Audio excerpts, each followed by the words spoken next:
નમસ્કાર વિદ્યાર્થી મિત્રો, આજે આપણે ધોરણ 10માં ચેપ્ટર નંબર 6માં પ્રમેય 6.4 જોઈએ.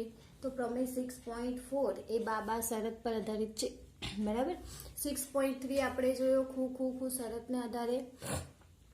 હવે છે આપણો બાબા શરતને આધારે કીધેલું છે કે જો બે ત્રિકોણમાં એક ત્રિકોણની બાજુઓ બીજા ત્રિકોણની બાજુઓના સમપ્રમાણમાં હોય અથવા તો એના ગુણોત્તર સમાન હોય તો તે અનુરૂપ ખૂણાઓ સમાન થાય અને તે ત્રિકોણો સમરૂપ થાય. નેક્સ્ટ 6.3માં આપણે જોયું હતું કે બે ત્રિકોણના અનુરૂપ ખૂણાઓ સમાન હોય તો તેમના બાજુઓ સમપ્રમાણમાં હોય અને ત્રિકોણ સમરૂપ હોય.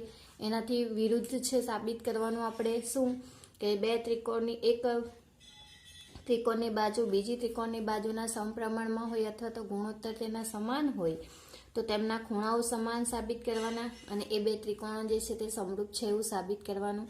તો મેં બે ત્રિકોણ લીધા છે, ત્રિકોણ એબીસી અને ત્રિકોણ ડીઈએફમાં AB upon DE, BC upon EF અને એસી અપોન ડીએફ, બરાબર. આટલી વસ્તુ આપેલી છે. આપણે સાબિત કરવાનું છે ખૂણો એ ઇઝ ઇક્વલ ટુ ખૂણો ડી, ખૂણો બી ઇઝ ઇક્વલ ટુ ખૂણો સી અને ખૂણો બી ઇઝ ઇક્વલ ટુ ખૂણો ઈ અને ખૂણો સી ઇઝ ઇક્વલ ટુ ખૂણો એફ, બરાબર. તો સાબિત કરીએ. આકૃતિમાં આપણને આપેલું છે AB upon DE is equal to BC upon EF is equal to AC upon DF, બરાબર. ધારું કે આકૃતિમાં દર્શાવ્યા મુજબ AB upon DE is equal to BC upon EF is equal to AC upon DF ની વેલ્યુ લેસ ધેન 1 છે, એટલે કે નાની વેલ્યુ છે, બરાબર. તો DE પર P બિંદુ અને DF પર Q બિંદુ એવા લો કે જેથી DP is equal two AB અને DQ is equal two AC થાય તથા PQ ને જોડો, બરાબર. સેમ પ્રોસેસ છે 6.3માં બી. પહેલો પોઈન્ટ આપણો સાબિતીનો આ જ હતો કે શું કીધેલું હતું આપણે કે DE પર P બિંદુ અને DF પર Q બિંદુ એવા લો કે જેથી DP is equal two AB અને DQ is equal two AC થાય. P અને Q ને જોડવા કીધેલું છે, એટલે મેં રેખા દોરી, બરાબર. તો હવે મારી પાસે શું છે આપેલું મને AB upon DE is equal two CA upon FD અથવા તો DF થશે, બરાબર. જો એ DF થશે તો મેં કહી શકું અહીં DP upon DE is equal to DF upon FD, બરાબર. Sorry, DF upon DQ. આપણે DA ની AC ની વેલ્યુ મૂકવાની છે એટલે અહીં આવશે આપણું DQ upon DF, બરાબર. therefore ઉલટ પ્રમાણ લો તો therefore DE upon DP is equal to DF upon DQ, બરાબર. ઉલટ પ્રમાણ. હવે બાદબાકી કરવાની છે બંનેમાંથી. DE upon DP -1 is equal to DF upon DQ -1. therefore મને મળશે DE minus DP upon DP is equal to DF minus DQ upon DQ. therefore આ વેલ્યુ જો DE માંથી DP બાદ કરી દઈએ તો P બચશે. therefore PE upon DP is equal to અહીંયા મળશે શું મળશે QF upon QF મળશે ને, આ F છે, બરાબર. તો QF upon DQ. therefore મેં લખી શકું DP upon PE is equal to DQ upon QF. પાછું ઉલટ પ્રમાણ લઈ લો. therefore PQ સમાંતર EF છે પ્રમેય 6.2 પરથી, બરાબર. જો આ ગુણોત્તર સમાન થાય DP upon PE is equal to DQ upon ક્યુએ. તો એ ગુણોત્તર સમાન થશે, આપણને ખબર છે, બરાબર. ધેરફોર મેં કહી શકું ખૂણો P ઇઝ ઇક્વલ ટુ ખૂણો E અને ખૂણો Q ઇઝ ઇક્વલ ટુ ખૂણો F. કેમ? અનુકોણની જોડ છે, અથવા તો આ સમાંતર છે એટલે આ સમરૂપ થશે, બરાબર. આ ત્રિકોણ જે બન્યા તે ત્રિકોણ બી સમરૂપ થશે, તો બાજુ બી સરખી હોવાની, બાજુ સરખી હશે તો ખૂણા બી સરખા થશે. ધેરફોર મેં લખી શકું ત્રિકોણ DPQ અને ત્રિકોણ DEF માં DPQ અને DEF માં ખૂણો P ઇઝ ઇક્વલ ટુ ખૂણો E, ખૂણો Q ઇઝ ઇક્વલ ટુ ખૂણો F અને ખૂણો D ઇઝ ઇક્વલ ટુ ખૂણો D.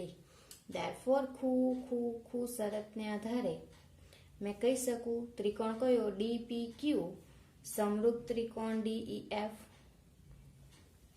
બરાબર. ધેરફોર મેં લખી શકું અહીં DP upon DE is equal two DQ upon DF is equal two PQ upon EF, બરાબર. જો આ લખી શકું તો મારી પાસે છે શું છે, DP ઇઝ ઇક્વલ ટુ તો AB છે અને DQ is equal two AC છે, આયરા, બરાબર. ધેરફોર એ વેલ્યુ મૂકી દઉં તો મને મળશે શું, AB upon DE is equal two AC upon DF is equal two PQ upon EF, બરાબર.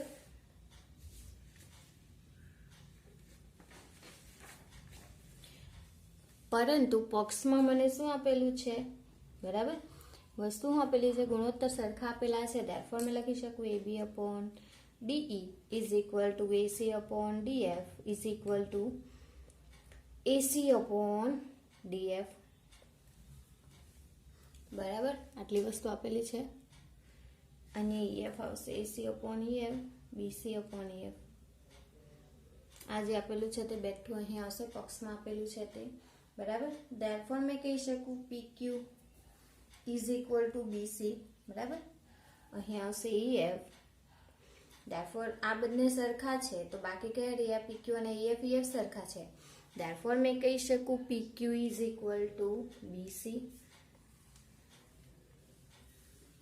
PQ is equal two BC ક્યારે થશે, જ્યારે આ સરખા થવાના, તો AB અપોન DE સરખા છે, AC અપોન DF સરખા છે, બાકી કયા રહ્યા, PQ અપોન EF અને BC અપોન EF. EF બી સરખા છે એટલે નીકળી જશે, રહેશે શું, BC is equal two PQ. હવે ત્રિકોણ ABC અને ત્રિકોણ DPQ માં ખૂણો A ઇઝ ઇક્વલ ટુ ખૂણો D, ખૂણો B ઇઝ ઇક્વલ ટુ ખૂણો P અને ખૂણો C ઇઝ ઇક્વલ ટુ ખૂણો Q. CPCT ને આધારે મેં કહી શકું. ધેરફોર લખી શકું ખૂણો A ઇઝ ઇક્વલ ટુ ખૂણો D, ખૂણો B ઇઝ ઇક્વલ ટુ ખૂણો P ની જગ્યાએ E ખૂણો આવશે, બરાબર, અને ખૂણો C ઇઝ ઇક્વલ ટુ ખૂણો F આને આધારે, બરાબર. આ જે ખૂણા છે તેના આધારે આવશે, બરાબર. ધેરફોર મેં કહી શકું અહીં ત્રિકોણ ABC અને ત્રિકોણ DEF માં ખૂણો A ઇઝ ઇક્વલ ટુ ખૂણો D, ખૂણો B ઇઝ ઇક્વલ ટુ ખૂણો E અને ખૂણો C ઇઝ ઇક્વલ ટુ ખૂણો F. અને તમને બાજુઓના ગુણોત્તર આપેલા છે AB upon DE is equal two BC upon EF is equal two AC upon DF, બરાબર. ધેરફોર કહી શકું ત્રિકોણ ABC સમરૂપ ત્રિકોણ DEF, બરાબર. આજ આપણે સાબિત કરવાનું હતું. ખબર પડી કે વિદ્યાર્થી મિત્રો? એકવાર ફરીથી જોઈ લે. 6.4 બાબા શરત પર આધારિત છે. 6.3 નો ઉલટો પ્રમેય છે, બરાબર. થોડુંક ધ્યાન રાખશો તો આવડી જશે. જો બે ત્રિકોણના એક ત્રિકોણની બાજુઓ બીજા ત્રિકોણની બાજુઓના સમપ્રમાણમાં હોય તો તેમના અનુરૂપ ખૂણાઓ સમાન છે અને તેથી તે બે ત્રિકોણો સમરૂપ છે. ત્રિકોણ ABC અને ત્રિકોણ DF લીધું છે. AB upon BC DE, BC upon EF અને AC અપોન DF. ગુણોત્તર આપેલા છે સરખા, બરાબર. આપણે સાબિત કરવાનું ખૂણો A is equal to D, B is equal to E અને C is equal to F અને ત્રિકોણ ABC DF સમરૂપ છે, બરાબર. તો જે વસ્તુ આપેલી છે એની વેલ્યુ <1 લઈએ તો છેદની વેલ્યુ તે નાની આવવાની.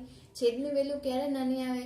કે ડીઈ અને ડીક્યુ પર એક બિંદુ મળે. ધેરફોર ડીઈ પર પી બિંદુ અને ડીએફ પર ક્યુ બિંદુ એવા લો કે જેથી AB is equal to DP અને AC is equal to DQ થાય. બરાબર. Therefore AB upon DE is equal to AC upon FD. બરાબર. પહેલો પોઈન્ટ લઈ લઈએ એમાંથી. બરાબર. ધેરફોર ઉલટ પ્રમાણ લઈએ. એબી ની જગ્યાએ વેલ્યુ મૂકી છે ડીપી અને ડીક્યુ ની. બરાબર. પછી -1 લેવાનું છે. બરાબર. ઉલટ પ્રમાણ લઈને -1 કરીએ તો મને પીક્યુ સમાંતર EF મળશે. પીક્યુ સમાંતર EF ક્યારે મળે? પ્રમેય 6.1 પરથી. જો આ સરખા હોય તો એના ખૂણા બી સરખા થાય કારણ કે અનુકોણની જોડ બનશે. બરાબર. ધેરફોર એક તરફના અનુકોણની જોડ બનશે ને આને આ. બરાબર. ધેરફોર ત્રિકોણ DPQ અને ત્રિકોણ DEF માં D is equal to D, P is equal to E અને Q is equal to F. Therefore ખુ શરતના આધારે મેં બંને ત્રિકોણને સમરૂપ સાબિત કર્યા. જો એ સમરૂપ હોય તો એને બાજુઓના જે ગુણોત્તર છે DP upon DE is equal two DQ upon DF is equal two PQ upon EF સરખા સાબિત થશે. બરાબર. જો એ સરખા સાબિત થાય પરંતુ મને પક્ષમાં શું આપેલું છે? AB upon D is equal two BC upon EF is equal two AC upon DF અને DP અને DQ ની વેલ્યુ આપણે AC is equal two DQ અને DP is equal two AB આમાં મૂકી દઉં તો આ બે અને આ બે સરખા થશે. બાકી કયા રહ્યા? PQ અપોન અહીં લખવું હોય તો આપણે લખી શકીએ PQ upon EF is equal two શું મળશે? BC upon EF. EF સરખા છે, બંનેમાંથી નીકળી જશે. Therefore PQ is equal two BC મળશે. જો PQ is equal two BC હશે તો ત્રિકોણ ABC અને DPQ માં ખૂણા સરખા થશે અને ખૂણો B ઇઝ ઇક્વલ ટુ ખૂણો P અને ખૂણો C is equal two Q. એ ખૂણો આપણે PQ સમાંતર EF પરથી મળી જશે કે ખૂણો P ઇઝ ઇક્વલ ટુ ખૂણો E અને ખૂણો Q ઇઝ ઇક્વલ ટુ ખૂણો F. બરાબર. Q is equal to F. Therefore ત્રિકોણ ABC અને DF માં ત્રણ ખૂણા બી સરખા છે, બાજુઓના ગુણોત્તર બી સમપ્રમાણમાં છે. ધેરફોર મેં કહી શકું ત્રિકોણ ABC સમરૂપ ત્રિકોણ DEF. બરાબર. વિદ્યાર્થી મિત્રો, પ્રમેય નોટબુકમાં વ્યવસ્થિત લખવાનો, મોડે કરવાનો. બરાબર. પૂછાય છે પ્રમેય. તમને પહેલાં જ કીધું છે 7 પ્રમેય છે, સાથે 7 પ્રમેય પૂછાય એવા જ છે. કોઈ એવો પ્રમેય નથી કે નથી પૂછાતો. બરાબર. તો ધ્યાન આપજો અને વ્યવસ્થિત નોટમાં લખજો. હવે આપણે નેક્સ્ટ લેક્ચરમાં જોઈશું. Thank you.